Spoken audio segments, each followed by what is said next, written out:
Salams and welcome. Thank you for joining me in episode number 592 of the Afrikaans translation of the Holy Quran. Ons is nou besig met die Heilige Quran en dit is by Imam M.A. Baker. Auzubillahi minash shaitani rajim. Bismillahir Rahmanir Rahim. In the name of Allah, most gracious, most merciful. In die naam van Allah, die barmhartige, die genadige. Episode 592, hoofstuk 99, die aardskudding. Surah 99, Al-Zilzal, the convulsion. In die naam van Allah, die barmhartige, die genadige. Wanneer die aarde geweldig sal skud, sy binneste na buite sal keer en die mens sal sê, wat het daar oorgekom?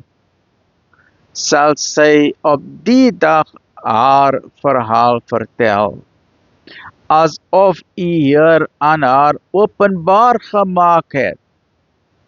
Op die dag sal groepe mense voorkom en hulle werke sal aan hul getoon word. En wie in die geringste goed gedoen het, dit sal hy sien. En wie die geringste kwaad gedoen het, ook dit sal sien. So asseblief mense, the hereafter, the day of judgment is a reality. Please do not ignore. Get your free copy of the Quran, IDM 0313046883.